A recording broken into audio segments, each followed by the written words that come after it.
কতটুকু দুনিয়াদারি করা যাইতে পারে ইসলাম তাহার সীমা নির্দিষ্ট করে দিয়েছে। রাসূল পাক বলেছেন, পানিতে হাত ডুবাইয়া উঠাইলে যেটুকু পানি স্বাভাবিকভাবে অনিচ্ছা সত্ত্বেও হাতের সঙ্গে লাগিয়া আসিবে, ঠিক সেইরূপ পার্থিব জীবন ধারণ করিতে গেলে যতটুকু দুনিয়া অপরিত্যাজ্য বা স্বভাবতই মনের সঙ্গে লাগিয়া থাকিবে, ততটুকু দুনিয়াদারি করা নির্দোষ।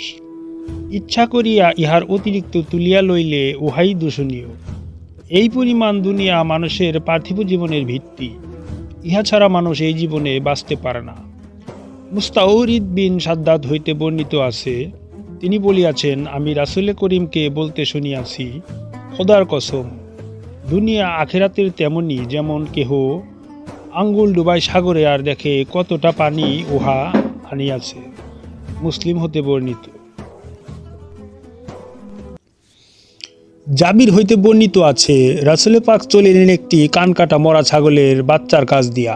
তিনি জিজ্ঞাসা করিলেন, তোমাদের কে চায় যে ইহা নিবে 1 দিরহাম দিয়া? তার হারা বলিল, আমরা চাই না ইহা নিতে কিছু দিয়া। তিনি বলিলেন, তবে আল্লাহর কসম, দুনিয়া আল্লাহর কাছে তুচ্ছতর তোমাদের এই ছাগ শিশু অপেক্ষা। দুনিয়া ব্যতীত আল্লাহর দিনের পরিচয় ও প্রকাশ অসম্ভব। যেমন অন্ধকার ও অন্যায়ের অস্তিত্ব ব্যতীত আলো ও ন্যায়ের পরিচয় হয় না, সেইরূপ দুনিয়ার জীবন সৃষ্টি না করিলে আল্লাহর দিনের জীবন উপলব্ধি করা সম্ভব হইত না। এই জন্য সাময়িক দুনিয়া সৃষ্টি করিয়া উহাকে মানুষের শিক্ষাকেন্দ্র হিসেবে তৈরি করিয়াছেন। এখানেই দিনের অনুশীলন করিতে হবে। দুনিয়াতে দিন শিক্ষা করিবার সুযোগ গ্রহণ করিবার জন্যই উহার সৃষ্টি। দুনিয়াতে দুনিয়া শিক্ষা করিলে পরকালে ক্ষতিগ্রস্ত হইতে হয়। আফসোস, আমরা শুধুই দুনিয়া শিক্ষা করিতে কত ব্যস্ত হইয়া পড়িয়াছি। ততোধিক আক্ষেপ এই জন্য যে উহাতে আমরা অনুতপ্ত না হইয়া বরং দুনিয়া ভিত্তিক শিক্ষাসমূহকে আমাদের ব্যক্তি জীবন ও সমাজ জীবনে একমাত্র কল্যাণকর ব্যবস্থা মনে করিয়া লইতেছি। অথচ হাদিসে আছে, দুনিয়া আখেরাতের শস্যক্ষেত্র। কোরআন মাজিদে আল্লাহ তাআলা আমাদেরকে প্রার্থনা করিতে শিখাচ্ছেন যে, রব্বানা আতিনা ফিদ দুনিয়া হাসানা ওয়া ফিল আখিরাতি হাসানা, অর্থাৎ, হে আমাদের রব, আমাদিগকে দুনিয়াতে কল্যাণ ও সৌন্দর্য দান করো এবং আখিরাতে কল্যাণ ও সৌন্দর্য দান করো।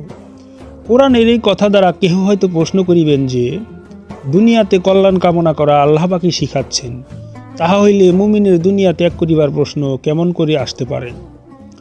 মানুষকে কিছুকাল দুনিয়ায় বাস করিতেই হয়, কারণ দুনিয়াতে তাহাকে পরীক্ষার জন্য সাময়িকভাবে স্থাপন করা হয়ে থাকে। কিন্তু পরপারের অনন্ত জীবনে উদ্ধার পাইতে চাহিলে দুনিয়া ত্যাগ করিয়া আল্লাহর দিনে আশ্রয় লইবার চেষ্টা তাহাকে করিতেই হবে। অবশ্য মৃত্যু পর্যন্ত কিছু না কিছু দুনিয়া তাহার পার্থিব জীবনে থাকিবেই, যতক্ষণ পর্যন্ত আল্লাহ তাহাকে পরিপূর্ণভাবে আপন দিনের মধ্যে গ্রহণ না করেন। অনিচ্ছাকৃত এই পরিমাণ দুনিয়া নিষ্পাপ, কল্যাণকর ও সুন্দর। উপরিউক্ত প্রার্থনার মধ্যে আমাদের দুনিয়ায় যে কল্যাণ কামনা করা হইয়া থাকে, তাহা ধন সম্পদের প্রাচুর্য নহে, বরং তাহা এমন পরিমাণ দুনিয়া যাহা কল্যাণমণ্ডিত ও সুন্দর।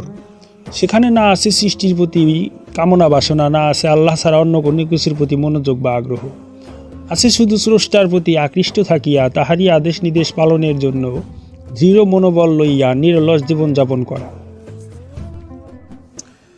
ত্যাগ ও আত্মোৎসর্গের মধ্যে পরস্পর প্রেম প্রীতির সহিত আল্লাহর সন্তোষ লাভের কর্মে যথাসম্ভব মশগুল থাকার মধ্যে যে পরিমাণ দুনিয়া স্বভাবতই রহিয়া যায়, তাহার মধ্যে সৌন্দর্য ও কল্যাণ কামনার প্রার্থনা আল্লাহ শিখাইয়াছেন এই আয়াতে।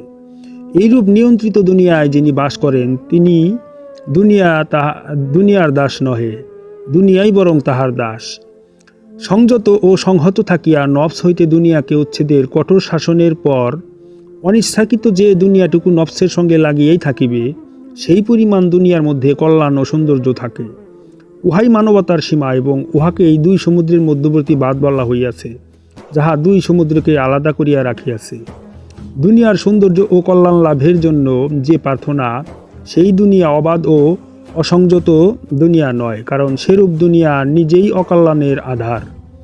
সংযত ও অনিচ্ছাকৃত দুনিয়ার মধ্যে আল্লাহর সৌন্দর্য ও কল্যাণ বর্ষিত হইলে সেখানে বৈষয়িক প্রাচুর্য ও অপ্রাচুর্যে কিছু যায় আসে না, কারণ সৌন্দর্যমণ্ডিত হইলে সাংসারিক প্রাচুর্য থাকিলেও উহা দুনিয়া নহে। দুনিয়া আরোপিত হইলে অপ্রসরতার মধ্যকার জীবনযাপনের সবটুকুও দুনিয়াই হইয়া থাকে।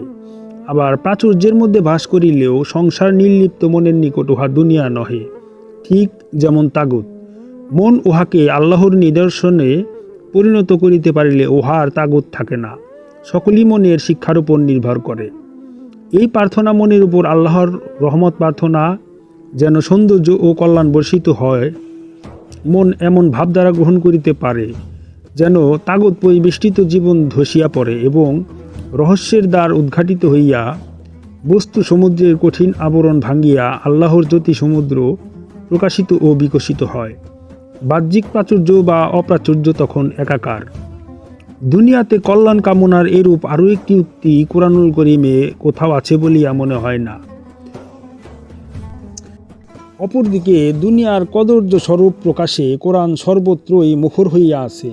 কোরআন দুনিয়াকে এমনভাবে দোষারোপ করিয়াছে এবং দুনিয়ার জিন্দিগির কদর্য রূপ এত বেশি প্রকাশ করিয়াছে যে তাহার এই সুর প্রায় সর্বত্রই ঝঙ্কৃত হইয়াছে। নানারূপ তুলনা ও রূপক বর্ণনার সাহায্যে দুনিয়ার ক্ষণস্থায়ী প্রলোভনের অসংখ্য ছবি আঁকিয়া দুনিয়ার এই কুৎসিত ও ধ্বংসাত্মক রূপটি বারবার বহুরূপে উল্লেখ করিয়া মানুষকে উহা হইতে সতর্ক হইয়া থাকিতে বলা হইয়াছে।